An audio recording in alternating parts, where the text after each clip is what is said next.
Hello future officers, my name is Sitendra Chaudhary and welcome to all of you to I tube classes. दोस्तों, आज हम लोग करने वाले हैं अपने वीकली करंट अफेयर का पार्ट नंबर 3।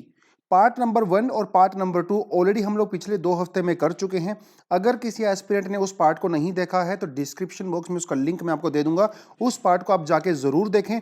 और अगर इस पूरे डॉक्यूमेंट की आपको पीडीएफ चाहिए तो उसके लिए आप हमारा व्हाट्सएप ग्रुप ज्वाइन कर सकते हो, या फिर डिस्क्रिप्शन में आपको हमारे टेलीग्राम चैनल का लिंक नजर आएगा, तो उस लिंक पे जाके क्लिक कर सकते हो। इस पूरे डॉक्यूमेंट की पीडीएफ आप वहां से डाउनलोड कर सकते हो। चलिए, ज्यादा डिले नहीं करते हैं, सीधा करते हैं काम की बात। तो जो न्यूज आज हम लोग सबसे पहली करने वाले हैं वो है AIIB के बारे में, यानी कि एशियन इंफ्रास्ट्रक्चर इन्वेस्टमेंट बैंक। यहां पे जो भी हम लोग करंट अफेयर करते हैं ना, उसको किसी एक न्यूज़पेपर से कवर नहीं करते हैं। हम द हिंदू से, PIB से, DTE से, इंडियन एक्सप्रेस से, हिंदुस्तान टाइम्स से, अलग अलग न्यूज़पेपर से हम लोग न्यूज़ कलेक्ट करके आपके लिए लेके आते हैं। तो ये जो न्यूज़ है हम लोग कहां से करेंगे? देखिए, ये है उर्जित पटेल। यह है उर्जित पटेल, जो कि RBI के फॉर्मर गवर्नर भी रह चुके हैं। ठीक है, RBI के गवर्नर रह चुके हैं। तो इन न्यूज में इसीलिए हैं क्योंकि इनको एशियन इंफ्रास्ट्रक्चर डेवलपमेंट बैंक का वाइस प्रेसिडेंट इनको इलेक्ट किया गया है। इसीलिए आपको ये पता होना चाहिए। जो ये AIIB है ना, एशियन इंफ्रास्ट्रक्चर इन्वेस्टमेंट बैंक है, इसका जो हेडक्वार्टर है वो बीजिंग के अंदर है। कहां पे है? बीजिंग के अंदर है। ये छोटी छोटी चीजें आपसे वो पूछता है। और इनको कितनी टर्म के लिए बनाया गया है? 3 साल की टर्म के लिए इनको वहां पे इलेक्ट किया गया है। इस पूरे AIB के मतलब बैंक के अंदर 5 वाइस प्रेसिडेंट होते हैं, जिनमें से एक अभी उर्जित पटेल होने वाले हैं। एशियन इंफ्रास्ट्रक्चर जो डेवलपमेंट बैंक है, इसके जो मेंबर्स होते हैं वो सिर्फ एशिया के नहीं होते हैं, पूरी दुनिया से इसके मेंबर हो सकते हैं। 2016 में 2016 में, देखिए इसको पेन को मैं रेड कलर का ले लेता हूं। 2016 में जब AIB को स्टार्ट किया गया था, उस समय इसके 57 मेंबर हुआ करते थे, लेकिन आज के समय में इसकी मेंबरशिप जो है वो 104 हो गई है। तो जो मेंबर वर्ल्ड बैंक के मेंबर हो सकते हैं वो यहाँ के मेंबर भी हो सकते हैं। हालांकि इसमें ज्यादातर जो मेंबरशिप है वो एशियन कंट्रीज की ही है, और चाइना यहाँ पे सबसे बड़ा कंट्रीब्यूटर है। दूसरे नंबर पे जो यहाँ पे सबसे बड़ा कंट्रीब्यूटर है वो है इंडिया। ये आप यहाँ पे याद रख सकते हो, second largest contributor is India. और जो सबसे ज्यादा प्रोजेक्ट को फंडिंग की जाती है वो भी इंडिया के अंदर ही की जाती है। इंडिया में अभी तक 28 प्रोजेक्ट्स को फंडिंग की जा चुकी है by this bank. Chennai metro का जो प्रोजेक्ट है वो पूरे का पूरा इसकी फंडिंग के द्वारा ही किया जाता है। तो थोड़ा सा आपको उर्जित पटेल के बारे में पता होना चाहिए। देखिए, उर्जित पटेल की कमेटी, इसको बनाया गया था RBI के द्वारा, और इसकी कमेटी ने बहुत सारे बढ़िया बढ़िया रिकमेंडेशंस दी गई थी। तो आपको अपने एग्जाम के पर्सपेक्टिव से उर्जित पटेल कमेटी की रिकमेंडेशन भी पता होनी चाहिए। एक आध आपको मैं बता देता हूं। जैसे हमारे पास जो अभी मॉनेटरी पॉलिसी कमेटी है, ठीक है, मॉनेटरी पॉलिसी कमेटी की जो सेटअप किया गया था वो उर्जित पटेल की रिकमेंडेशन के बाद ही किया गया था। उसके अलावा हमारे यहाँ पे एक इन्फ्लेशन टारगेट होता है ना, 2% से लेके 6%। वैसे तो ये 4% होता है, लेकिन +-2, मतलब हमारी कंट्री में जो इन्फ्लेशन है वो 2% से नीचे नहीं जा सकती और 6% से ऊपर भी नहीं जा सकती। 2% और 6% के बीच में इन्फ्लेशन की रेट को हेल्दी रेंज माना जाता है। तो 2% से अगर कम होगा तो वो भी डेंजरस होती है, 6% से अगर ज्यादा होगा तो वो भी डेंजरस होती है। तो ये जो लिमिट फिक्स की गई थी ना, इस लिमिट को रिकमेंड किया गया था, वो भी उर्जित पटेल कमेटी के द्वारा ही किया गया था। तो आप सभी को मैं रिकमेंड करूंगा कि आप उर्जित पटेल कमेटी की रिकमेंडेशन जरूर पढ़ें और अपने नोट्स के अंदर उसको ऐड करें। प्रीलिम्स में भी पूछा जा सकता है और मेंस में तो बहुत इंपॉर्टेंट है ही। उसके अलावा प्रीलिम्स के लिए और मेंस के लिए क्या क्या चीजें आप यहां से पढ़ सकते हो वो आपको यहां पे दिया हुआ है। कुछ एक्स्ट्रा इन्फॉर्मेशन आपको लेनी है तो आप उसको डेफिनेटली गूगल कर सकते हैं। चलिए, अगली न्यूज के ऊपर बढ़ते हैं दोस्तों। अगली न्यूज आती है सिटीजनशिप अमेंडमेंट एक्ट से। देखिए, ये न्यूज में क्यों है थोड़ा सा आपको ये पता होना चाहिए। सिटीजनशिप अमेंडमेंट, देखिए यहां पे हम लोग क्या कर सकते हैं। देख, हमारी पार्लियामेंट का काम क्या होता है? पार्लियामेंट का काम होता है कानून बनाना, है ना। लेकिन ये जो कानून पार्लियामेंट के द्वारा बनाया जाता है, ये इंप्लीमेंट नहीं होता है। इसको इंप्लीमेंट करने के लिए आपको रूल्स बनाने पड़ते हैं, आपको गाइडलाइंस बनानी पड़ती हैं। तो पार्लियामेंट के अंदर दोस्तों जो कानून पास होता है ना, वो स्केलेटन फॉर्म में होता है, वो पूरा डिटेल में नहीं होता है, स्केलेटन फॉर्म में होता है। उसकी डिटेलिंग बाद में डिपार्टमेंट से जारी होती है। जो एग्जीक्यूटिव होते हैं ना, वो उसकी डिटेलिंग को फुलफिल करते हैं। जैसे मान लो, आपके एग्जांपल के तौर पे हम बताते हैं कि जैसे सिटीजनशिप अमेंडमेंट एक्ट 2019 जब पास हुआ था, इसके अंदर क्या बोला गया था? इसके अंदर यह बोला गया था कि जो नॉन मुस्लिम्स है, मतलब हिंदू, सिख, बुद्धिस्ट, जैन, पारसी और क्रिश्चियंस, अगर वो पाकिस्तान से अगर वो अफगानिस्तान से और बांग्लादेश से अगर वो इंडिया के अंदर आते हैं तो उनको हम लोग सिटीजनशिप प्रोवाइड करवाएंगे। लेकिन ये तो इसके अंदर लिख दिया, कानून के अंदर लिख दिया, लेकिन ये कानून अभी तक लागू नहीं हो पाया। क्यों नहीं हो पाया? क्योंकि अभी तक मिनिस्ट्री ऑफ होम अफेयर ने इसके लिए गाइडलाइंस इशू नहीं की हैं कि उसके लिए क्या क्या डॉक्यूमेंट आपको चाहिए। आपको वोटर आईडी चाहिए, आपको पासपोर्ट चाहिए, आपकी एज सर्टिफिकेट चाहिए, वो सारी की सारी चीजें बाद में एग्जीक्यूटिव उसको डिलीवर करता है। तो सिर्फ संसद के द्वारा कानून बनाना काफी नहीं होता, उस कानून को लागू करने के लिए जो गाइडलाइंस होती है ना, वो जरूरी होती हैं। जब तक रूल्स और रेगुलेशंस गाइडलाइंस नहीं आते तब तक वो कानून ग्राउंड के ऊपर लागू नहीं होता। तो कॉन्स्टिट्यूशनल अमेंडमेंट एक्ट ये लोकसभा राज्यसभा से पास तो हो गया है, लेकिन अभी तक इसको इंप्लीमेंट नहीं किया गया है ग्राउंड लेवल के ऊपर, क्योंकि अभी तक रूल्स और रेगुलेशंस इसके पास नहीं हुए हैं। इसे कहते हैं सबऑर्डिनेट लेजिस्लेशन। सबऑर्डिनेट का मतलब होता है secondary legislation. Are getting this point? तो जो मेन लेजिस्लेशन है, जो मेन कानून है, वो बनाया जाता है पार्लियामेंट के द्वारा, लेकिन इसको जो रूल्स एंड रेगुलेशंस है वो बनाए जाते हैं एग्जीक्यूटिव के द्वारा, ब्यूरोक्रेट्स के द्वारा, ब्यूरोक्रेसी के द्वारा। इसे कहते हैं सबऑर्डिनेट लेजिस्लेशन। मतलब जब कानून को अप्लाई करने की, करने की अथॉरिटी एग्जीक्यूटिव के पास आती है, उसे कहते हैं सबऑर्डिनेट लेजिस्लेचर। और हमारी पार्लियामेंट के अंदर एक कमेटी भी है, कमेटी ऑन सबऑर्डिनेट लेजिस्लेचर। बहुत सारी कमेटीज हैं हमारे पार्लियामेंट के अंदर। तो ये जो कमेटी है ना, वो उन कानून को देखती है जो एग्जीक्यूटिव बनाते हैं। जैसे कि एग्जांपल आपको यहां पे देता हूं। देखिए, टॉपिक बहुत कॉम्प्लिकेटेड है और बहुत लंबा चौड़ा टॉपिक है, लेकिन हम थोड़े से समय में इसको करेंगे। एक जैसे आपको एक एग्जांपल देता हूं कि जैसे आप ये मान लीजिए कि कानून में कोई पार्लियामेंट के अंदर कोई कानून पास हुआ। यह कानून आपके कॉन्स्टिट्यूशन की स्पिरिट के साथ होना चाहिए। अगर यह कानून कॉन्स्टिट्यूशन की स्पिरिट और प्रिंसिपल के अगेंस्ट में है तो जुडिशरी उसको नल एंड वॉइड डिक्लेयर कर सकती है।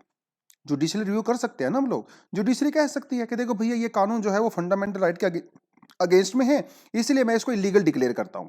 Are getting this point? तो सिर्फ कानून ही कॉन्स्टिट्यूशन की फेवर में नहीं होना चाहिए भैया, कानून को लागू करने की जो प्रोसेस है वो भी कॉन्स्टिट्यूशन के फेवर में होनी चाहिए, वो भी कॉन्स्टिट्यूशन के अगेंस्ट में नहीं हो सकती। जैसे मतलब एक नॉर्मल सा एग्जांपल लेते हैं। मान लो कि कानून पास किया गया कि हमें गरीबी दूर करनी है। ये कानून पास कर दिया स्केलेटन फॉर्म में, लेकिन गरीबी दूर कैसे करोगे? अब कोई आदमी ऐसा बोल सकता है कि हाँ, ऐसा करते हैं ना, सारे गरीबों को मार देते हैं, kill all the poor people and poverty will be eliminated, है ना? तो ये जो चीज है ना, ये सही नहीं है। उस आपने जो एम है, आपका जो मोटिव है, उस मोटिव को अचीव करने के लिए जो रास्ता आप चुनते हो ना, वो भी मोरल और एथिकल होना चाहिए। तो संसद ने तो कानून पास कर दिया, जुडिशरी ने कहा कि ठीक है, ये कॉन्स्टिट्यूशन के अगेंस्ट में नहीं है, ओके है, लेकिन उस कानून को पास करने के लिए जो प्रोसीजर है वो भी कॉन्स्टिट्यूशन की स्पिरिट के अगेंस्ट में नहीं होना चाहिए। अगर ऐसा होता है तो जुडिशरी उसको नल एंड वॉइड डिक्लेयर कर सकती है। तो सबऑर्डिनेट लेजिस्लेचर आपको थोड़ा सा पता होना चाहिए। हमारा जो मेन लेजिस्लेचर होता है वो पार्लियामेंट में पास होता है। उस कानून को लागू करने की जो पूरी प्रक्रिया, प्रोसीजर, जो रूल्स एंड रेगुलेशंस होते हैं वो एग्जीक्यूटिव के द्वारा किए जाते हैं। जब तक एग्जीक्यूटिव रूल एंड रेगुलेशन को पास नहीं करेगा तब तक वो कानून पूरी तरह से ग्राउंड पे लागू नहीं हो सकता। और सिटीजनशिप अमेंडमेंट एक्ट में ऐसा ही हो रहा है। पार्लियामेंट ने उसको 2019 में पास कर दिया था, 2 साल हो गए हैं, अभी तक ग्राउंड के ऊपर उसको लागू नहीं किया गया है, क्योंकि मिनिस्ट्री ऑफ होम अफेयर्स ने अभी तक रूल्स एंड रेगुलेशंस को इशू नहीं किया है। तो प्रीलिम्स के हिसाब से आप क्या क्या पढ़ सकते हो? आसाम अकॉर्ड के बारे में पढ़ सकते हो, ठीक है, एनआरसी के बारे में आप पढ़ सकते हो, सबऑर्डिनेट लेजिस्लेशन के बारे में पढ़ सकते हो। मेंस के पर्सपेक्टिव से जो है सिटीजनशिप अमेंडमेंट को आप जो क्रिटिकली इसके पॉइंट को फाइंड आउट कर सकते हो। ठीक है, चलिए आगे बढ़ते हैं। अगली जो करंट अफेयर की न्यूज है वो हमारे पास है स्वीट रेवोल्यूशन। ये हनी के बारे में है। तो खादी और विलेज इंडस्ट्री कमीशन, इसने जो है इंडिया में पहली बार मोबाइल हनी प्रोसेसिंग वैन, ठीक है, इसको लॉन्च किया है। ठीक है, ये वैन क्या करेगी? ये वैन जो है वो गांव गांव में जाएगी, गांव गांव में जाएगी, डोर स्टेप के ऊपर लोगों को जो है जानकारी देगी कि जो लोग बी कीपिंग करते हैं, जो कि जो मधुमक्खी पालन करते हैं, उसके बारे में बेसिकली ये है। तो जो लोग मधुमक्खी पालन करते हैं उनको वो जानकारी देगा, वो अवेयरनेस फैलाएगा, इवन प्रोसेसिंग भी करेगा। और ये जो हनी जो जनरेट होगा बी कीपिंग से, उसको जो है वो प्रमोट भी करेगा। ठीक है, तो इसे कहा गया है स्वीट रेवोल्यूशन।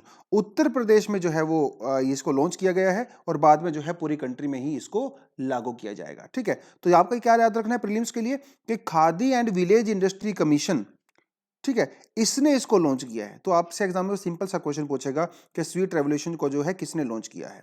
ये पीआईबी से हम लोगों ने छोटी सी न्यूज ली है, वो आप इसको पढ़ सकते हो। ठीक है, चलिए आगे बढ़ते हैं। अगली जो न्यूज है वो आती है घड़ियाल के बारे में। और ये इंपॉर्टेंट न्यूज क्यों है, देखिए ये है आसाम का मैप है और आसाम में बहुत सारे नेशनल पार्क्स हैं। ठीक है, जैसे काजीरंगा है, नामेरी है, ओरांग है। तो हमारे लिए जो न्यूज में इंपॉर्टेंट है ना वो है ये ओरांग वाला।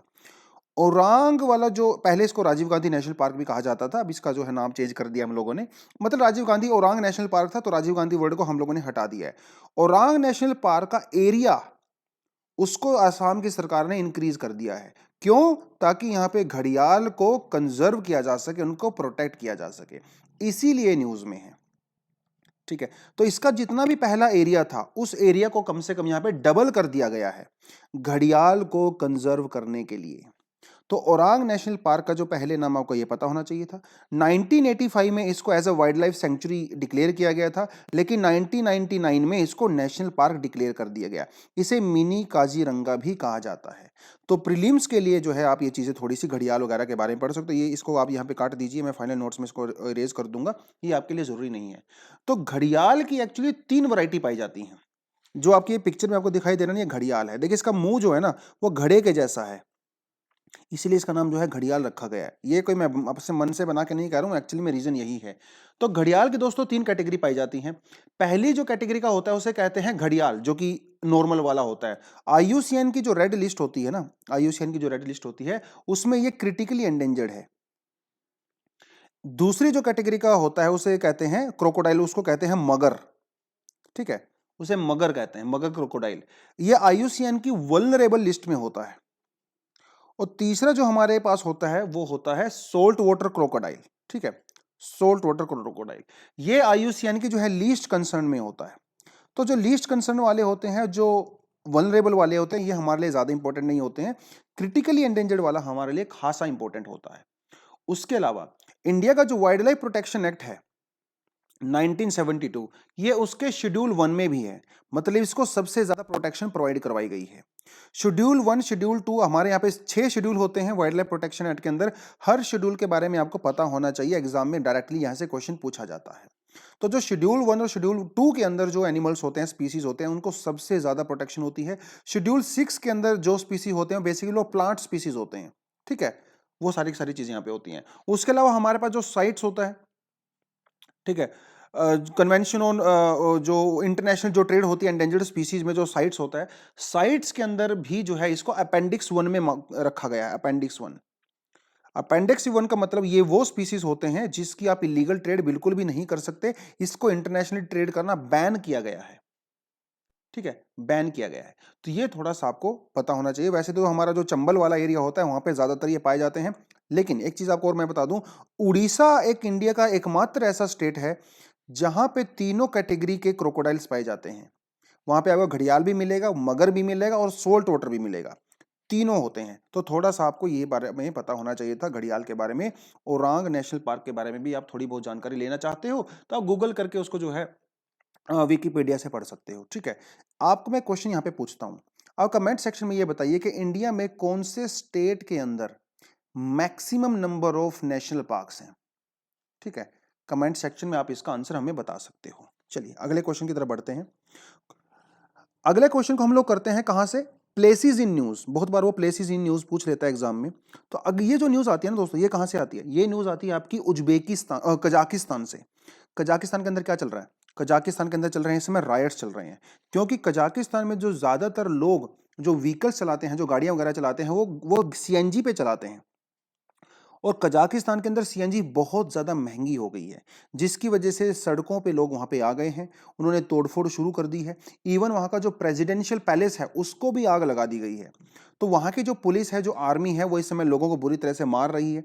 तो वहाँ पे चल रहे हैं इस समय बहुत दंगे। अब ये जो कजाकिस्तान है ना, ये पहले रशिया का पार्ट हुआ करता था। इवन यहाँ पे जो तुर्कमेनिस्तान, उज्बेकिस्तान, किर्गिस्तान, ये जितनी भी सेंट्रल एशियन कंट्री हैं, ये पहले रशियन फेडरेशन का ही पार्ट हुआ करते थे। बाद में जब 1991 में डिसइंटीग्रेशन हुआ रशिया का, तो ये अलग अलग हो गए, लेकिन अभी भी यहाँ पे रशिया का अच्छा खासा कंट्रोल है। तो 6 ऐसी कंट्री हैं जिसे जहाँ पे आप लोग जिसमें जो है आपका रशिया आता है, आर्मेनिया, कजाकिस्तान, किर्गिस्तान, तजाकिस्तान और उज्बेकिस्तान। इन 6 कंट्रीज ने मिलकर आपस में एक सिक्योरिटी अलायंस बनाया हुआ है, जिसे कहते हैं कलेक्टिव सिक्योरिटी ट्रीटी ऑर्गेनाइजेशन। ठीक है, वैसे इसकी शुरुआत तो बहुत पहले ही हो गई थी 1992 में, लेकिन प्रेजेंटली ये जो काम करता है ना वो 2002 के हिसाब से काम करता है। तो 2002 में CSTO की बेसिकली स्थापना की गई थी और इसके अंदर 6 कंट्री आते हैं। ये एक सिक्योरिटी अलायंस है। कहने का मतलब यह है कि मान लो कजाकिस्तान के अंदर कोई पंगा हो जाता, जैसे इस समय हो गया, क्राइसिस वहां पे चल रहा है, तो इन्होंने क्या किया, रशियन आर्मी को वहां पे बुलाया है। तो रशियन आर्मी वहां पे राइट्स वगैरह को मार रही है, पीट रही है, उनको जेल में डाल रही है, और क्योंकि उनका काम होता है दंगे को कंट्रोल करना, तो बेसिकली वो रशिया की जो CSTO की जो आर्मी है ना वो यहाँ पे आई हुई है। तो काफी समय से यहाँ पे बहुत सारी चीजें हो रही हैं। और जो CSTO की स्थापना की गई थी 2002 में, उसको ताशकंद पैक्ट भी कहा जाता है। तो एग्जाम में यहाँ से आपसे क्वेश्चन पूछा जा सकता है कि जो ताशकंद पैक्ट है वो किसके बारे में है। ठीक है, तो यहाँ पे 6 कंट्री होती हैं, Russia, Armenia, Kazakhstan, Kyrgyzstan, Tajikistan और उज्बेकिस्तान। इन सबों का एक सिक्योरिटी अलायंस है। इसको हम लोग ताशकंद पैक्ट भी कहते हैं। 2002 में, वैसे तो पहले से ही था, लेकिन जो प्रेजेंट फॉर्म में काम कर रहा है वो 2002 के बाद से काम कर रहा है। तो थोड़ा सा आपको इसके बारे में पता होना चाहिए। इसके अलावा अगर आपको थोड़ा और सिक्योरिटी अलायंस के बारे में पढ़ना है तो आप नाटो के बारे में पढ़ सकते हो। आजकल नाटो भी अच्छा खासा न्यूज में है, बिकॉज वहां पे यूक्रेन वाले इशू की वजह से, राइट, थोड़ा बहुत आप उसको पढ़ सकते हो। चलिए आगे बढ़ते हैं। अगली जो न्यूज आती है दोस्तों, आती है WTO से, और ये थोड़ी सी अजीब सी न्यूज है। अजीब सी न्यूज आपको ऐसे देखिए कैसे है। इस समय दुनिया की जो सेकंड लार्जेस्ट इकोनॉमी है वो है चाइना। उसके बावजूद भी WTO यानी कि वर्ल्ड ट्रेड ऑर्गेनाइजेशन चाइना को एज अ डेवलपिंग कंट्री मानता है। डेवलपिंग कंट्री, डेवलप्ड कंट्री नहीं, डेवलपिंग कंट्री। क्यों, ऐसा क्यों है? क्योंकि WTO के अंदर ऐसा कोई भी डेफिनेशन नहीं है कि वो ये कह सके कि भैया कंट्री डेवलप्ड है, डेवलपिंग है। ऐसा कोई रूल नहीं होता है। वो उसकी शक्ल देख के पता चल जाता है कि डेवलपिंग है या डेवलप्ड कंट्री है। अगर वहाँ की पर कैपिटा इनकम बहुत हाई होती है, एजुकेशन का लेवल अच्छा होता है, अनएम्प्लॉयमेंट बहुत कम होता है, लोगों का जो है स्टैंडर्ड ऑफ लिविंग अच्छा होता है, ठीक है, वीमेन एम्पावरमेंट होता है, जॉब्स के अंदर वीमेन का पार्टिसिपेशन होता है, उसी से पता चल जाता है कंट्री डेवलप्ड है कि नहीं है। This point. तो चाइना को एज अ डेवलपिंग कंट्री माना गया है। यहां पे जो सबसे बड़ा रोल आता है वो उस कंट्री का आता है। कोई कंट्री अपनी मर्जी से अपने आप को डेवलप्ड कंट्री डिक्लेयर कर सकती है, जैसे थोड़े समय पहले साउथ कोरिया ने किया था। होता क्या है, अगर किसी कंट्री को डेवलपिंग कंट्री का टैग मिल जाता है ना, तो उस कंट्री को बहुत सारे बेनिफिट मिलते हैं WTO के अंदर। ट्रेड में उसको बहुत सारी छूट मिल जाती है। उस छूट को लेने के लिए चाइना कह रहा है कि भैया मैं तो डेवलपिंग कंट्री हूं, डेवलप्ड कंट्री नहीं हूं। लेकिन साउथ कोरिया ने खुद अपने आप से ही कहा था कि हम डेवलप्ड कंट्री हैं, तो हम लोग उस छूट को नहीं लेंगे। This point. हालांकि चाइना के जो पर कैपिटा इनकम वो कितनी है, वो है 10,435 अमेरिकन डॉलर्स। ठीक है, अकॉर्डिंग टू वर्ल्ड बैंक 2022 की रिपोर्ट है ये। और इंडिया के जो पर कैपिटा इनकम है वो है हार्डली 2000 US डॉलर्स, हार्डली 2000। तो आप समझ सकते हो कि चाइना की जो इकोनॉमी है वो इंडिया की इकोनॉमी से 5 गुना ज्यादा है। उनकी जो पर कैपिटा इनकम है वो इंडिया की पर कैपिटा इनकम से लगभग 5 टाइम्स ज्यादा है। तो वर्ल्ड बैंक जो है वो अलग अलग कंट्री की कैटेगराइजेशन करता है, लेकिन WTO नहीं करता है, जिसकी वजह से चाइना को बहुत सारी छूट मिल गई हैं। ऑस्ट्रेलिया, अमेरिका और बहुत सारी यूरोपियन कंट्री अभी इस चीज़ को जो है वो उठा रही हैं, मुद्दे को उठा रही हैं। वो कह रहे हैं कि भैया देखिए चाइना दुनिया की सेकंड लार्जेस्ट इकोनॉमी है, आप कैसे कह सकते हो डेवलप्ड इकोनॉमी है? चाइना का डिफेंस आप देख लीजिए, चाइना का इंफ्रास्ट्रक्चर आप देख लीजिए, एकदम टॉप नॉच है। तो सिर्फ उसकी पर कैपिटा इनकम कम है, इसकी वजह से आप ये नहीं कह सकते कि वो बिल्कुल अंडर डेवलपिंग मतलब डेवलपिंग कंट्री है। ठीक है, ये थोड़ा सा आपको यहाँ पे देखना पड़ेगा। अगर थोड़ा सा अगर मैं एक दो न्यूज़ आपको एक्स्ट्रा दूं, तो वर्ल्ड बैंक ने 2020-2021 के लिए जो लेटेस्ट क्लासिफिकेशन जारी की है उसमें इंडिया को लोअर मिडिल इनकम कंट्री माना है। लोअर मिडिल इनकम कंट्री, ये मैं वर्ल्ड बैंक की बात कर रहा हूँ, WTO की बात नहीं कर रहा हूँ। और चाइना को इन्होंने जो है वो अपर मिडिल इनकम कंट्री माना है, अपर मिडिल इनकम कंट्री। और बांग्लादेश की पर कैपिटा इनकम अभी इंडिया की पर कैपिटा इनकम से ज्यादा हो गई है। ठीक है, हालांकि बांग्लादेश अभी भी ओवरऑल अंडर डेवलप्ड कंट्री है, लेकिन उसकी पर कैपिटा इनकम इंडिया से ज़्यादा है। तो यहाँ पे आप अगर थोड़ा बहुत आपको पढ़ना है तो प्रीलिम्स के लिए आप जो है WTO के बारे में पढ़ सकते हो। डेवलप्ड कंट्री को जो स्पेशल छूट दी जाती है जिसे SNDT कहा जाता है, उसके बारे में आप थोड़ा सा पढ़ सकते हो। मेंस के पर्सपेक्टिव से जो है डेवलपिंग कंट्री और लीस्ट डेवलप्ड कंट्री को जो टैग दिया जाता है WTO के अंदर, उसका सिग्निफिकेंस क्या होता है ना, उसको थोड़ा बहुत एनालिसिस आप कर सकते हो। चलिए आगे बढ़ते हैं। अगली जो न्यूज आती है दोस्तों वो हमारे पास आती है इंडिजेनस एयरक्राफ्ट कैरियर। इंडिजेनस का मतलब है कि इसको पूरी तरह से इंडिया में ही बनाया गया है, यही तो मतलब होता है इंडिजेनस का। अब ये एयरक्राफ्ट कैरियर क्या होता है? कैरियर का मतलब होता है जहां पे किसी चीज को लाद दिया जाता है, उसको ढोया जाता है। तो अब इस पिक्चर को ध्यान से देखिए, यहां पे कितने सारे प्लेन्स खड़े हैं और ये जो शिप है ना, ये पूरे का पूरा पानी के अंदर होता है। Are you getting this point? तो इन शिप्स को उड़ने के लिए किसी जमीन पे बने हुए स्ट्रिप की रिक्वायरमेंट नहीं है, किसी एयरपोर्ट की रिक्वायरमेंट नहीं है। ठीक है, ये शिप से ही उड़ान भर सकते हैं और शिप्स पे आके ही लैंड कर सकते हैं। इनको फ्यूल के लिए भी रिक्वायरमेंट नहीं है लैंड के ऊपर जाने की। तो मतलब ये पूरी तरह से कई महीनों तक, इवन सालों तक समंदर में रह के पूरी तरह से इंडिपेंडेंट हो सकते हैं। तो अगर मान लो इंडिया को कोई ऑपरेशन करना है तो वो जरूरी नहीं कि उस ऑपरेशन को लैंड से ही करे, वो उस ऑपरेशन को एयरक्राफ्ट कैरियर से भी कर सकता है। इसे कहते हैं एयरक्राफ्ट कैरियर। अमेरिका में दुनिया के सबसे ज्यादा एयरक्राफ्ट कैरियर हैं, 11-12 एयरक्राफ्ट कैरियर हैं। इंडिया के पास 2 एयरक्राफ्ट कैरियर हैं, चाइना के पास 2 एयरक्राफ्ट कैरियर हैं, लेकिन चाइना जो है वो 4 नए एयरक्राफ्ट कैरियर जो है बना रहा है। यूके के पास भी मेरे ख्याल से 2 एयरक्राफ्ट कैरियर ही हैं और ये बड़े बड़े एयरक्राफ्ट कैरियर होते हैं। इसके अंदर जो है 50-100 हमारे जेट प्लेन हो सकते हैं और भी बहुत सारी चीजें होती हैं। तो इंडिया ने खुद अपनी टेक्नोलॉजी से इसको बनाया है, जिसे कहा गया है INS विक्रांत। ये नाम, इसका नाम याद रख लेना, INS विक्रांत। इंडिया में जो सबसे पहला एयरक्राफ्ट कैरियर था ना, जिसको हम लोगों ने ब्रिटेन से लिया था उधारी पे। उधारी मतलब आप समझ लो कि जब ब्रिटेन की नेवी ने उसको डीकमीशन कर दिया तो हम लोगों ने ब्रिटेन से उसको खरीद लिया था। हम लोगों ने उसी अपनी कंट्री में उसको बहुत साल चलाया, बाद में हम लोगों ने उसको रिटायर कर दिया। रिटायर मतलब डीकमीशन कर दिया। उसका नाम भी विक्रांत ही हुआ करता था। तो उसको ट्रिब्यूट देने के लिए हम लोगों ने इसका नाम भी INS विक्रांत ही रखा है। Are you getting this point? इस समय इंडिया में एकमात्र जो एयरक्राफ्ट कैरियर है जो सर्विस में है, मैं सर्विस की बात कर रहा हूं, जो सर्विस में है उसका नाम है INS विक्रमादित्य। INS विक्रमादित्य। और इसको हम लोगों ने खरीदा था कौन सी कंट्री से? रशिया से खरीदा था। आप कमेंट सेक्शन में ये बताओगे कि रशिया में इसका क्या नाम हुआ करता था? विक्रमादित्य तो नाम हम लोगों ने बाद में रखा ना, रशिया में इसका नाम कुछ और हुआ करता था, वो नाम क्या था आप मुझे बताओगे। और ये जो INS विक्रांत है, इसको कहाँ बनाया जाता है? कोचिन शिपयार्ड में इसको बनाया जा रहा है। ठीक है, तो थोड़ी सी इंफॉर्मेशन आपको ये पता होनी चाहिए अपने एग्जाम के पर्सपेक्टिव से। चलिए आगे बढ़ते हैं। अगली जो न्यूज आती है वो ये ऐसी न्यूज है कि इस समय जो प्रधानमंत्री मोदी जी ने 26 दिसंबर को जो है वीर बाल दिवस डिक्लेयर किया। क्यों डिक्लेयर किया? साहिबजादे, उनको ट्रिब्यूट देने के लिए, उनको होमेज देने के लिए। अब ये साहिबजादे कौन थे? देखिए, 10वें जो सिख गुरु थे, गुरु गोविंद सिंह जी, जिनकी आज जयंती भी है, ठीक है, इनके 4 सुपुत्र हुआ करते थे, 4 इनके बेटे हुआ करते थे। और इन बेटों, ये जो है बेटे मार दिए गए बाय मुगल आर्मी, ठीक है, क्योंकि उनके खिलाफ लड़ते थे, इसलिए उनको मार दिया गया। खासकर इनके 2 सबसे छोटे बेटे थे, एक की उम्र जो है 5 साल थी, एक की उम्र जो है वो 6 साल थी। इनकी दादी के साथ इनको कैप्चर कर लिया गया और बाद में इनको दीवार में जिंदा चिनवा दिया गया। और जब वहां पे भी नहीं मरे तो फिर बाद में उनकी गर्दन काट दी गई। तो ये जो साहिबजादे थे ना, फतेह सिंह नाम था एक का, दूसरे का नाम मुझे ध्यान नहीं है, इनकी याद में ही जो है उस दिन को सेलिब्रेट किया जाता है। उनको याद किया जाता है। बेसिकली सेलिब्रेट तो नहीं बोलेंगे, लेकिन आप ये कहते हो इनको याद किया जाता है।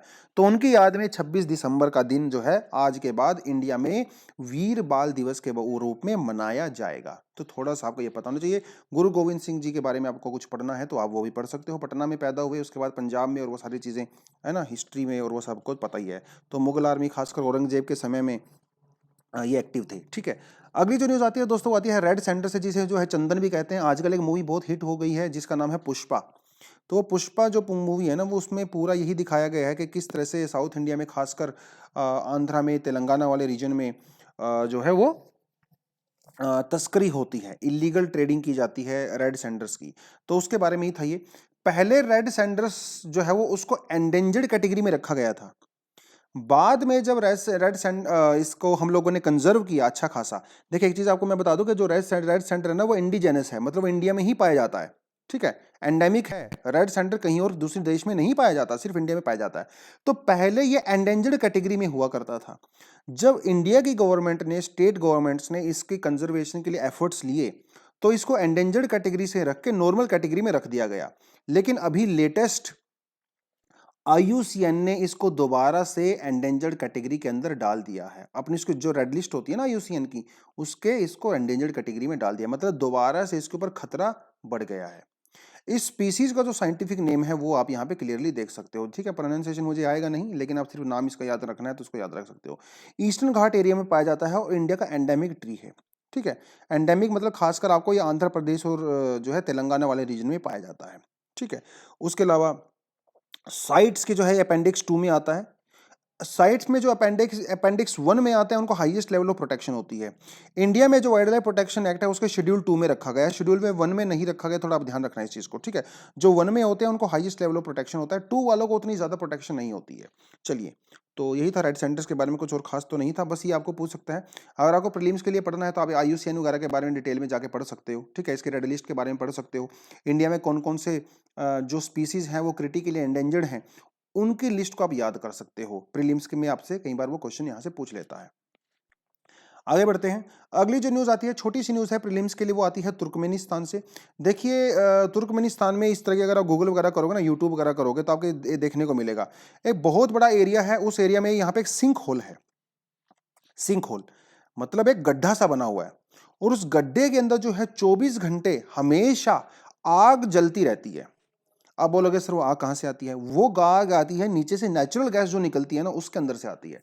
देखिए इसकी एग्जैक्टली तो नहीं पता ये कहां से कैसे बना था, लेकिन ऐसा कहा जाता है कि 1960s 1970s में रशिया की कोई कंपनी थी जो कि वहां पे ऑयल को एक्सप्लोर कर रही थी और एक्सप्लोर करते करते वहां पे ये क्रिएटर जो है सिंक होल बना था और उस समय उसके अंदर आग लगी थी। तो पिछले 50-60 साल से ये आग यहाँ पे लगातार चल रही है। एक टूरिस्ट प्लेस है, बहुत सारे लोग यहाँ पे आते हैं और इसको जो है गेटवे टू हेल भी कहा जाता है, ठीक है। और इसे दरवाजा गैस क्रेटर भी कहा जाता है। तो तुर्कमेनिस्तान की सरकार ने अभी इसको बंद करने का फैसला किया है, ठीक है। मतलब पहले तो उन्होंने इसको खुला छोड़ ही रखा था, तो धीरे धीरे कहने इसका साइज बढ़ता ही चला जा रहा है। तो उन्होंने कहा है कि हम कुछ ऐसा तरीका निकालेंगे जिससे इसको बंद किया जा सके, ठीक है। क्योंकि इसके अंदर जो है mixture of methane, carbon dioxide, nitrogen, hydrogen वगैरह का मिक्सचर इसके अंदर होता है, तो वो थोड़ी सी चीजें यहाँ पे बता सकते हो। इसको 2018 में इसका रीनेम किया गया था। 2018 में इसका जो है शाइनिंग ऑफ काराकुम कहा गया था, ठीक है। तो इसका नाम थोड़ा सा चेंज देख लेना, तो आपसे वो पूछ सकता है एग्जाम में, द शाइनिंग ऑफ काराकुम जो है वो कौन सी कंट्री से रिलेटेड है? It is related to Turkmenistan. बस ये आपने याद रखना है, ठीक है। तुर्कमेनिस्तान जो है यहाँ पे देखिए इसके जो पड़ोसी देश हैं वो कौन कौन से हैं? कजाकिस्तान जो ग्रीन कंट्री कलर में है, उज्बेकिस्तान जो येलो कलर में है, ठीक है। ईरान जो है यहाँ पे आ गया, इधर आ गया आपका अफगानिस्तान, और एक साइड में आपका आ जाता है यहाँ पे कैस्पियन सी। तो ये जो है कैस्पियन सी, कजाकिस्तान, उज्बेकिस्तान, अफगानिस्तान और ईरान इसको बाउंड्री को शेयर करते हैं विद तुर्कमेनिस्तान। ये आप यहाँ पे याद रख सकते हो, ठीक है। अगर आपको थोड़ी एक्स्ट्रा चीज याद करनी है तो मैं आपको बता देता हूँ कि सेंट्रल एशियन कंट्री को कैसे याद करना है। देखिए इसको याद करने के लिए आप उज्बेकिस्तान को सेंटर में रखिए। ट्रिक आपको बताता हूं। तो उज्बेकिस्तान को रखना है सेंटर में, ठीक है। इसको मैं ब्लैक कलर का ले लेता हूं दिखने के लिए, ठीक है। उज्बेकिस्तान को सेंटर में रखा। उज्बेकिस्तान के एक तरफ क्या है यहाँ पे देखिए, ये है अफगानिस्तान, को इसको मैं लिखूंगा ए से, अफगानिस्तान। फिर आप लिखोगे टी, ठीक है, ऐसे करके लिखोगे टी, टी फॉर तुर्कमेनिस्तान। फिर आप लिखोगे कजाकिस्तान, तो यहां पे लिखोगे के फॉर कजाकिस्तान। कजाकिस्तान से थोड़ा सा क्लॉकवाइज चलोगे, यहां पे आता है किर्गिस्तान, ठीक है। यहां पे आता है किर्गिस्तान, कजाकिस्तान के बाद आता है किर्गिस्तान, तो यहां पे लिखोगे के, ठीक है। और उसके बाद आता है यहां पे ताजिकिस्तान, ठीक है, तो यहां पे लिखोगे टी। इस फॉर्मूले से आप सेंट्रल एशियन कंट्रीज को याद रख सकते हो, ठीक है। ए टी के और ए टी के, तो दोनों तरफ से आप जाओगे ना आपको ए टी के मिलेगा, ए टी के और ए टी के। तो A for Afghanistan, T for Turkmenistan, के फॉर कजाकिस्तान। और दोबारा वापस आओगे तो A for Afghanistan, T for Tajikistan और K फॉर किर्गिस्तान। इस ATK वाले फॉर्मूले से आप इसको याद रख सकते हो, ATK और ATK, इस तरह से आप इसको याद रख सकते हो। तो यहाँ पे 2 K आती हैं। पहले वाला जो के आता है ये आता है काजिकिस्तान, और दूसरे वाला जो के आता है इसको बोलते हैं किर्गिस्तान। तो हमारे अल्फाबेट में ए पहले आता है, वाई बाद में आता है, इसलिए जो ए वाला के है ना वो पहले आएगा और वाई वाला के बाद में आता है, जिसे किर्गिस्तान कहते हैं। तो इस तरह से आप इसको याद रख सकते हो। तो ये बहुत बढ़िया फॉर्मूला है, याद करने के लिए बहुत अच्छा ट्रिक है, बहुत सारे बच्चों को इससे हेल्प मिलती है, मुझे खुद इससे बहुत हेल्प मिला। तो आप इसको इस तरह से कर सकते हो। चलिए अगली जो न्यूज आती है दोस्तों, आती है WTO को लेके। ठीक है, पहले इसके बारे में हम लोग बहुत बार चर्चाएं कर चुके हैं। बात ऐसी है कि WTO के अंदर ऑस्ट्रेलिया, ब्राजील और गुटेमाला ने इंडिया के अगेंस्ट में कंप्लेंट किया था, और वो जो कंप्लेंट हुई थी उसमें इंडिया अपने केस को हार गया। अब ये कंप्लेंट क्या हुई थी वो मैं आपको बता देता हूं। इंडिया की जो सरकार है, स्टेट गवर्नमेंट और सेंट्रल गवर्नमेंट, शुगर और शुगर केन के ऊपर बहुत सारी सब्सिडी देती है, बहुत सारी सब्सिडी देती है। अब उस सब्सिडी का होता है नुकसान। क्या नुकसान होता है, देखिए, अगर इंडिया सब्सिडी देगा तो इसका मतलब वो प्रोडक्ट कैसा हो जाएगा, वो प्रोडक्ट हो जाएगा सस्ता, और जब कोई प्रोडक्ट सस्ता हो जाता है तो वो मार्केट में कंपटीशन को हैम्पर कर देता है। तो इंडिया की सरकार इतना ज्यादा सब्सिडी देती है शुगर के ऊपर कि इंडिया की जो चीनी है, जो शुगर है, वो विदेशों में बहुत सस्ती हो जाती है, जिसकी वजह से ऑस्ट्रेलिया, ब्राजील या गुटेमाला या दूसरी कंट्री से आने वाली जो शुगर है वो हो जाती है महंगी, और इंडिया की ये जो प्रैक्टिस है सब्सिडी देने की, ये पूरी तरह से मार्केट को डिस्ट्रॉय कर देती है, जिसकी वजह से ऑस्ट्रेलिया, ब्राजील ने इंडिया की कंप्लेंट किया था WTO के अंदर। क्योंकि WTO के अंदर जो है, देखिए, 3 सब्सिडी होती हैं। ठीक है, पहली जो सब्सिडी होती है दोस्तों, उसे कहा जाता है ग्रीन बॉक्स।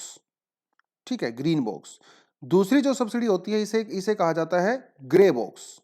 ठीक है, और तीसरी जो सब्सिडी होती है इसे कहा जाता है, दूसरी वाली को इसको कहा जाता है एम्बर बॉक्स। एम्बर बॉक्स, ठीक है, इसे जो है येलो बॉक्स कहा जाता है मेरे ख्याल से। ठीक है, थोड़ा आप देख लेना इसको।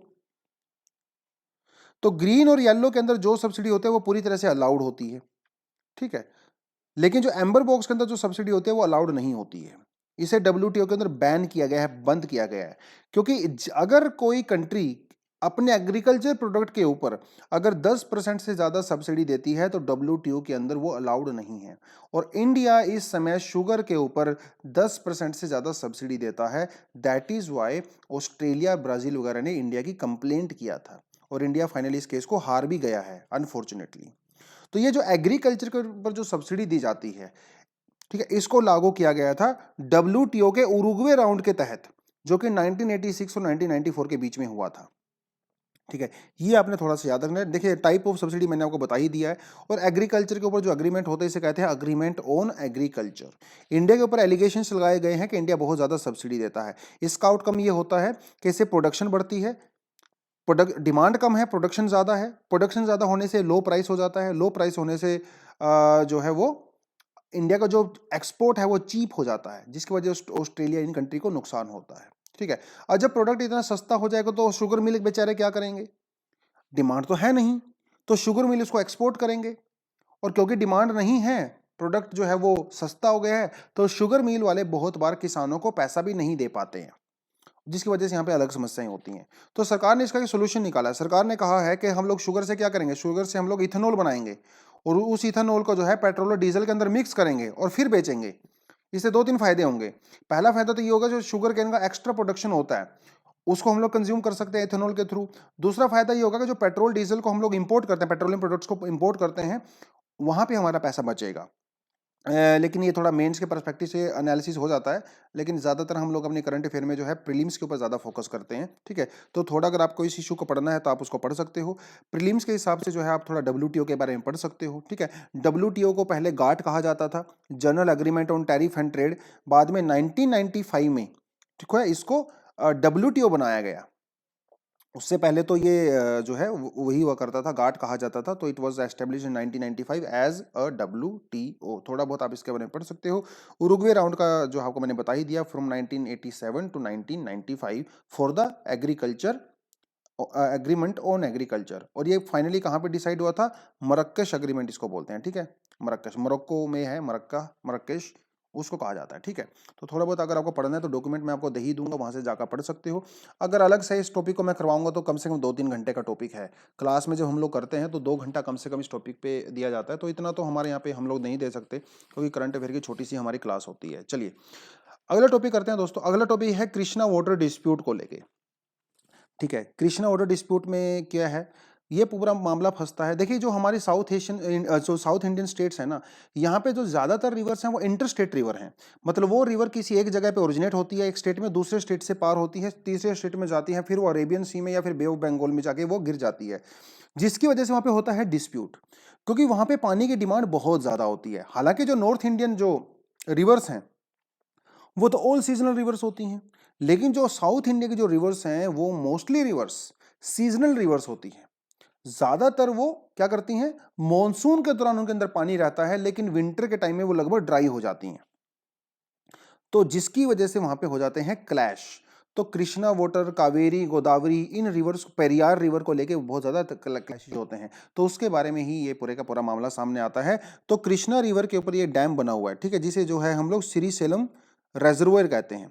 तो इस रेजर्वोयर में जो पानी इकट्ठा होता है, उस पानी की सप्लाई जो है वो कर्नाटक को भी की जाती है, आंध्रा को भी की जाती है, तेलंगाना को भी की जाती है, जिसकी वजह से इनके बीच में चल रहा था डिस्प्यूट। तो उस डिस्प्यूट को लेकर ही सुप्रीम कोर्ट में ये लोग गए, और सुप्रीम कोर्ट ने इनको कहा कि आप अपना झगड़ा खुद से सुलझाइए, हर छोटी छोटी बात के लिए आप मेरे पास मत आइए। तो कृष्णा वाटर डिस्प्यूट को हम लोगों ने 1969 में बनाया था। 1969 में इसको एस्टेब्लिश किया गया था, कृष्णा वाटर डिस्प्यूट ट्रिब्यूनल को बेसिकली। ठीक है, देखिए इंडिया में क्या है ना, आर्टिकल 262 ये वाटर डिस्प्यूट के लिए बनाया गया है इंडियन कॉन्स्टिट्यूशन के अंदर, जिसके तहत सरकार ने जो है वो ट्रिब्यूनल्स को बनाया है। तो ये ट्रिब्यूनल क्या करता है, इसके अंदर कुछ जुडिशरी के मेंबर होते हैं, कुछ एक्सपर्ट लोग होते हैं, वो इन स्टेट्स के आर्गुमेंट को सुनते हैं, आर्गुमेंट को सुनने के बाद अपना डिसीजन सुनाते हैं। तो 1969 में कृष्णा वाटर ट्रिब्यूनल बनाया गया था, इसने बाद में अपना जो है डिसीजन सुनाया। वो डिसीजन चलते चलते ये कहानी जो है 2004 तक पहुंची। 2004 में इस ट्रिब्यूनल ने ये कहा कि जितना भी पानी इस रेजर्वोयर के अंदर इकट्ठा होगा, उसमें से 81 टीएमसी किसको मिलेगा, महाराष्ट्र को, 177 टीएमसी मिलेगा कर्नाटका को, और 190 टीएमसी मिलेगा आंध्र प्रदेश को। देखिए इसमें कहीं भी तेलंगाना नहीं है, क्योंकि तब तक तेलंगाना पैदा ही नहीं हुआ था, तो 2014 में तेलंगाना बना दिया गया। तो आंध्र प्रदेश ने यह डिमांड किया कि अभी तेलंगाना को भी आप इसमें पार्टी बनाइए, कि तेलंगाना को कितना पानी मिलेगा, आंध्रा को कितना पानी मिलेगा। तो उस पिटीशन को सुप्रीम कोर्ट में जो है यहाँ पे डाला गया था। तो 2014 में आंध्र प्रदेश ने डिमांड की थी। 2018 के बाद इस ट्रिब्यूनल ने जो है दोबारा से वर्डिक्ट दिया, और वो पूरा वर्डिक्ट जो है तेलंगाना की फेवर में चला गया, जिसकी वजह से आंध्र प्रदेश ने दोबारा से 2021 के अंदर सुप्रीम कोर्ट के अंदर केस को डाला, और सुप्रीम कोर्ट ने इस समय इनके सामने बेसिकली हाथ जोड़ दिए हैं, इनको कहा है कि भैया देखिए, आप हर छोटी छोटी बात के लिए मेरे पास मत आइए, आप खुद बैठिए और डिसाइड कीजिए आपके लिए क्या सही है क्या गलत है, मेरे पास तो बहुत बाद में आने की जरूरत है ना। तो अगर आप थोड़ा सा पढ़ना चाहते हो तो कृष्णा रिवर के बारे में और हमारे कॉन्स्टिट्यूशनल प्रोविजंस के बारे में भी पढ़ सकते हो। देखा आर्टिकल 262 मैंने आपको बता ही दिया है ना, वो थोड़ी थोड़ी सी चीज़ें आप यहाँ पे कर सकते हो। कृष्णा रिवर का जो सोर्स होता है वो महाराष्ट्र में है, वेस्टर्न घाट में होता है, महाबलेश्वर एक नाम की जगह पे होता है। ठीक है, इंडिया की जो है वो सेकंड, साउथ इंडिया की सेकंड बिगेस्ट रिवर है पेनिनसुलर इंडिया की। ठीक है, सबसे पहले आती है गोदावरी रिवर जो कि लार्जेस्ट होती है। ड्रेनेज की अगर आप बात करो तो आप इसको देख सकते हो कि महाराष्ट्र, नॉर्थ कर्नाटका और तेलंगाना, आंध्र प्रदेश में होते हुए जो है बे ऑफ बंगाल के अंदर ये जाके ड्रेन होती है। बेसिकली ड्रेनेज के अंदर हम लोग क्या क्या मानते हैं, ड्रेनेज के अंदर जो मेन रिवर होती है वो, और उसकी जो ट्रिब्यूटरीज होती हैं वो, इन सबको मिला के हम लोग ड्रेनेज बोलते हैं। इसकी ट्रिब्यूटरी जैसे कौन कौन सी है, तुंगभद्रा, मालप्रभा, कोयना, भीमा, घाट प्रभा, येरला वगैरह इसकी ट्रिब्यूटरीज होती हैं। आपका जो एटलस है ना, आप मैप वर्क जो करते हो उसको वहां से कर सकते हो। चलिए आगे बढ़ते हैं दोस्तों। वर्ल्ड इकोनॉमिक फोरम ने एक रिपोर्ट इशू की है, ठीक है, और इस रिपोर्ट को कहा गया है ग्लोबल रिस्क रिपोर्ट। तो प्रीलिम्स के हिसाब से इंपॉर्टेंट है, मेंस के हिसाब से इंपॉर्टेंट नहीं है। इनका कहना है कि प्रेजेंट समय में और फ्यूचर में हमारी धरती को, इंसानियत को किन किन चीजों से सबसे ज्यादा रिस्क है। तो इसके अंदर बेसिकली जो है वो जो है 5 कैटेगरी रखी गई है, इकोनॉमिक, एनवायरमेंटल, जियोपॉलिटिकल, सोसाइटल और टेक्नोलॉजिकल। अब यहाँ पे इस डायग्राम को, इस पिक्चर को देखिए, तो सबसे ज्यादा जो रिस्क है धरती को वो किससे है, क्लाइमेट से है। दूसरे नंबर पे है एक्सट्रीम वेदर जो कि क्लाइमेट से ही रिलेटेड है। तीसरे नंबर पे है बायोडाइवर्सिटी लॉस, ये भी आपका क्लाइमेट से ही रिलेटेड है। तो सबसे ज्यादा जो फ्यूचर में धरती को डेंजर होने वाला है वो क्लाइमेट रिलेटेड होने वाला है। चौथे नंबर पे जो सबसे ज्यादा रिस्क है वो है सोशल कोहेशन इरोजन को लेके, मतलब भाईचारा खत्म होता चला जा रहा है पूरी दुनिया से। कम्युनल राइट्स की आप बात कर सकते हो, जेनोसाइड की बात कर सकते हो, हेट स्पीच के बारे में बात कर सकते हो, रिलीजियस क्लैशेस के बारे में बात कर सकते हो, लिवलीहुड क्राइसिस, मतलब लोगों को के पास काम धंधा नहीं है। और फ्यूचर में ये प्रॉब्लम और ज्यादा बढ़ेगी। इन्फेक्शियस डिसीज, मतलब जैसे कोविड हो गया, या फिर फ्यूचर में और भी वायरस आएंगे, ये भी, इससे भी हमारी धरती को खतरा है। ठीक है, तो छठे नंबर पे रखा गया इन्फेक्शन को, वायरस वगैरह को। फिर सातवें नंबर पे आता है ह्यूमन एनवायरमेंटल डैमेज, ठीक है, जो कि ऊपर क्लाइमेट से ही रिलेटेड है। नेचुरल रिसोर्सेज क्राइसिस, ये भी कहीं ना कहीं नेचुरल रिसोर्सेज को हम लोग जो मिसमैनेज करते हैं उसके रिगार्डिंग है। नौवें नंबर पे आता है डेट क्राइसिस, जो कि आप बैंकों के एनपीए वगैरह के बारे में बात कर सकते हो। और 10वें नंबर पे आता है जियो इकोनॉमिक कन्फ्रंटेशन, जैसे इस समय यूएसए के और चाइना के बीच में चल रहा है ना, इकोनॉमिक कन्फ्रंटेशन चल रहा है ना दोनों के बीच में, तो वो उसको जो है 10वें नंबर पे रखा गया है। तो थोड़ा बहुत आप इसको पढ़ सकते हो। तो वर्ल्ड इकोनॉमिक फोरम एक बहुत इंपॉर्टेंट फोरम होता है जो कई सारे इंडेक्स और रिपोर्ट इशू करता है। ठीक है, तो एग्जाम के हिसाब से अगर आपको पता करना है तो आप इसके डब्ल्यूटीओ के बारे में थोड़ा सा पढ़ सकते हो। मैं आपको थोड़ा हल्का सा बता देता हूं कि जो डब्ल्यूटीओ, जो सॉरी, ये जो वर्ल्ड इकोनॉमिक फोरम है ना, ये स्विट्जरलैंड बेस है बेसिकली। 97 में इसको एस्टेब्लिश किया गया था, ये एक एनजीओ के टाइप का है। और ये बहुत सारी रिपोर्ट्स वगैरह इशू करता है, जैसे एनर्जी ट्रांजिशन इंडेक्स, ठीक है, डब्ल्यूटीओ जारी करता है। उसके अलावा एक ग्लोबल कॉम्पिटिटिव रिपोर्ट होती है, जीसीआर जिसको बोलते हैं, ये भी डब्ल्यूटीओ के द्वारा ही की जाती है, जीसीआर। ठीक है, इसको थोड़ा आप देख लीजिएगा। उसके बाद हमारे पास जो है ग्लोबल जेंडर गैप रिपोर्ट भी होती है, ग्लोबल जेंडर गैप रिपोर्ट, ये भी डब्ल्यूईएफ ही जारी करता है। उसके अलावा हमारे पास एक और होती है global travel and tourism report. This report is also published by world economic forum. तो ये कुछ रिपोर्ट्स वगैरह होती है, आप एग्जाम के लिए इसको प्रीलिम्स के लिए याद कर सकते हो। ठीक है जी, चलिए आगे बढ़ते हैं दोस्तों। अगली जो न्यूज हमारे पास वो है जीनो ट्रांसप्लांटेशन को लेके। तो ये आपका जो है डाउन टू अर्थ वाले टॉपिक दिया गया था। जीनो ट्रांसप्लांटेशन का मतलब होता है कि जब आप किसी एक स्पीसीज के टिश्यू को दूसरे स्पीसीज के अंदर ट्रांसप्लांट करते हो, उसे कहा जाता है जीनो ट्रांसप्लांटेशन। और इस समय न्यूज में क्यों है? न्यूज में इसीलिए है क्योंकि एक आदमी का हार्ट को जो है एक पिग के हार्ट से ट्रांसप्लांट किया गया है। ठीक है, मैरीलैंड के अंदर ये किया गया, आपको बड़ा न्यूज में आज का चल ही रहा है। लेकिन वो डायरेक्टली ऐसा नहीं किया कि वो पिग के हार्ट को निकाल के डायरेक्ट आदमी के हार्ट में रख दिया गया, तो पॉसिबल ही नहीं है ना, क्योंकि हमारे जो ऑर्गन्स हैं, हमारी जो बॉडी है, उसको एक्सेप्ट ही नहीं करेगी। तो इन्होंने क्या किया, जो पिग था ना, उसके हार्ट को या पिग को पहले हम लोगों ने जीन एडिटिंग किया, उसके जीन्स को चेंज किया। तो उसमें से 3 जीन को हम लोगों ने रिमूव कर दिया और उसके अंदर हम लोगों ने 2 नए जीन्स को ऐड कर दिया। तो ये जो हार्ट डेवलप हुआ ना उस पिग का, उसको इन हमारी बॉडी जो है, ह्यूमंस की बॉडी इजीली एक्सेप्ट कर सकती है। अगर आप डायरेक्टली रखोगे तो वो तो नहीं होगा। देखिए कुछ सालों पहले 1990s में आसाम के एक डॉक्टर हुआ करते थे, उन्होंने एक हांगकांग के डॉक्टर के साथ मिलके एक आदमी के दिल को जो है वो पिग के हार्ट को रख दिया, लेकिन विदाउट जीन एडिटिंग रख दिया था, और 7 दिन के अंदर ही उस आदमी की डेथ हो गई थी अनफॉर्चुनेटली। लेकिन इस बार जो किया गया है ना, वो जीन एडिटिंग के थ्रू किया गया है, क्योंकि उस समय जीन एडिटिंग टेक्नोलॉजी इतनी ज़्यादा डेवलप नहीं थी। हालांकि बाद में उस आदमी को 40 दिन की सजा भी हुई थी। ठीक है, केस वगैरह चला था कोर्ट वगैरह में, वो ये अलग बात है। लेकिन इंडिया वाले जो है इस तरह की खुरापाती में सबसे आगे रहते ही हैं। और इस समय उनका इंटरव्यू लिया गया, हालांकि वो बोल नहीं पाते क्योंकि उनका गला पूरा खराब रहता है, ऑपरेशन वगैरह हुआ था। लेकिन उन्होंने कहा कि देखिए, मैं इस चीज़ से बिल्कुल भी हैरान नहीं हूँ। जो लोग आज 2021 में कर रहे हैं वो तो हम लोगों ने जो है 1996-7 में ही कर दिया था। तो मेरे लिए बहुत सरप्राइज की बात नहीं है। लेकिन मतलब थोड़ा सा उन्होंने जिस टेक्नोलॉजी का यूज़ किया था वो आज की प्रेजेंट वर्ल्ड टेक्नोलॉजी से बिल्कुल अलग है। ठीक है, तो यहाँ पे बहुत सारे एथिकल इश्यूज भी हैं। ठीक है, और बहुत सारे जो है टेक्नोलॉजिकल डेवलपमेंट भी यहाँ पे होंगी। तो ऐसा हो सकता है कि फ्यूचर में जो ऑर्गन की कमी होती है ना, उसको दूर किया जा सकता है। मतलब मैं आने वाले 20 25 50 साल के बारे में बात कर रहा हूँ, अभी तो नहीं होगा। खैर, इंडिया में अगर आप बात करो तो पिछले साल की अगर बात करो तो 25,000 से 30,000 लोगों को लीवर की रिक्वायरमेंट थी, लेकिन इंडिया में सिर्फ और सिर्फ 1500 ही अवेलेबल थे। तो बाकी लोगों को क्या हुआ? बाकी लोग मर गए क्योंकि उनको ऑर्गन मिला ही नहीं। अगर हम लोग पिग से या किसी दूसरे एनिमल से अगर हम लोग ह्यूमन के अंदर टिश्यू को यूज कर सकते हैं, तो फ्यूचर में जो ये ऑर्गन्स की कमी है इसको दूर किया जा सकता है। तो ये एक मेडिकल टेक्नोलॉजी का जो है एक बहुत ही नायाब और बहुत ही एक यूनिक तरीका रहा है, जिससे हमारी पूरी मेडिकल जो साइंस है वो पूरी तरह से चेंज हो सकती है फ्यूचर में। ठीक है, तो दोस्तों आज के इस जीएस इस करंट अफेयर के वीकली के पार्ट 3 में हम लोग इतना ही करेंगे। करंट अफेयर का वीकली पार्ट 4 भी मैं लेके आऊंगा। ठीक है, कल इसको लेके आएंगे, कंटेंट बन गया है, उसके बारे में थोड़ा सा जानेंगे। तो इस वीडियो को मैं यहीं पे एंड करूंगा, क्योंकि अगर अदरवाइज तो वीडियो बहुत लंबा हो जाएगा। मेरे ख्याल से इतना वीडियो काफ़ी है आपका 40-45 मिनट्स का। ठीक है, तो जी इसके पार्ट 4 के लिए भी आप तैयार रहिए, वो भी जो है कल मैं उसको अपलोड करूंगा। तो चलिए दोस्तों, आज के लिए इतना ही। अगर ये डॉक्यूमेंट आपको चाहिए तो आप हमारे व्हाट्सएप ग्रुप को ज्वाइन कर सकते हो। डिस्क्रिप्शन में आपको टेलीग्राम का लिंक भी मिल जाएगा, वहां पे जाके भी उसको ले सकते हो। देखिए अनफॉर्चुनेटली हमारा जो टेलीग्राम का जो ग्रुप था वो अभी बंद हो गया है because of the copyright violations. क्योंकि हम वहाँ पे क्या करते थे, हम वहाँ पे ना न्यूज़पेपर की पीडीएफ डाल देते थे, तो किसी ने कंप्लेंट कर दिया होगा, और तो वो कॉपीराइट की वजह से फिलहाल बंद है। हालांकि हम लोग प्रोसेस कर रहे हैं कि शायद वो ओपन हो जाए, लेकिन हमारा जो टेलीग्राम चैनल है वो चल रहा है, तो आप उसको जाके जो है ज्वाइन कर सकते हो। और हमारा जो व्हाट्सएप ग्रुप है इसको जाके भी ज्वाइन कर सकते हो, इसका नंबर भी आपको डिस्क्रिप्शन बॉक्स में मिल जाएगा, तो आप कर सकते हो। ठीक है, चलिए दोस्तों आज के लिए इतना ही। Thank you very much, all the best and जय हिंद।